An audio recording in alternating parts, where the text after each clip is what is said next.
Welcome back. Before we begin this video, I would like to talk about how Fusion 360 updates. Fusion 360 is a cloud-based platform and therefore has no downloadable updates. Instead, Fusion 360 will automatically update without you prompting it to do so. Occasionally, Fusion 360 will update while you're working on it, but for me, it updated overnight. At the top of my screen, you will see a green bar that says you are all set with the latest update. If I click Find Out What's New, it will automatically redirect me to a blog post where Fusion 360 experts talk about the updates that they have performed. On this website, you will see all of the past and present updates for Fusion 360. Sometimes the updates can be large and sometimes they can be very minor. It is always helpful to click that link and to check out what's new in Fusion 360. So let's get started. In this video, we will talk about editing user preferences in Fusion 360. Preferences can be found under your login name in the upper right hand of the screen. I will go to this arrow, hit the drop-down, and choose Preferences. In this video, we will not cover all of the preferences in Fusion 360, but we will hit some key points. You will see that I have my Fusion 360 set to English. My graphics driver is set to auto select. You can change that if you'd like. Default modeling orientation is set to Y up. Feel free to change this between Y up and Z up depending on your modeling background. I will leave mine as the default Y up. Beneath that, there is an option for Show Tooltips. I will leave this option checked. Fusion 360 has very helpful tooltips. When you hover over a tool, it will tell you a description and sometimes an example of how that tool can be used. I will also leave Show Command Prompt, Default Measure, In-Command Errors and Warnings, and Autodesk A360 Notification turned on. The Pan, Zoom, Orbit shortcuts option in Fusion 360 is especially interesting.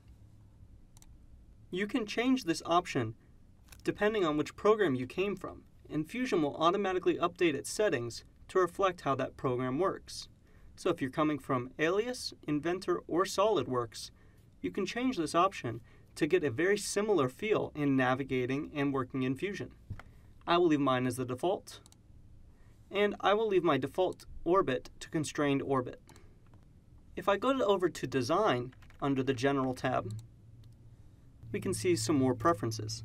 I will keep Active Component Visibility on and set my design history to capture design history. If you are only working in direct modeling, you do not need to capture design history. But in this course and future Fusion 360 courses, we will want to capture our modeling. I will also change my default workspace to the model workspace.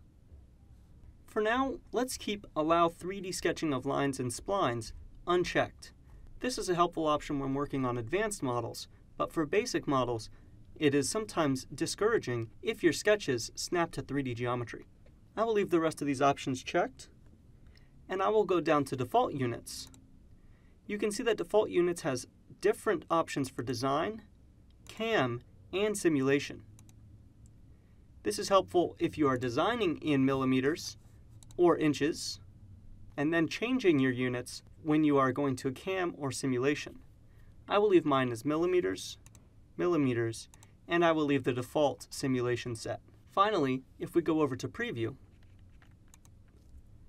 we can see the options for Fusion 360's previews. Preview is essentially a beta test for options in Fusion 360. These options are either options that the Fusion team has recently employed, or if we see Branch and Merge at the bottom, it says it's closing. If these options are not exactly the same as the options you're seeing on your Fusion program, it is because they may have added or removed preview options. You can work with these previews on or off.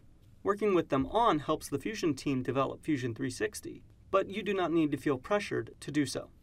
I will turn all of mine on and hit Apply. Finally, at the bottom left of your Preferences window, you will see a Restore Defaults button. This will allow you to reset all of the preferences to the default Fusion 360 setting. I will hit OK. And in the next video, we will talk about the browser and timeline. I will see you in the next video.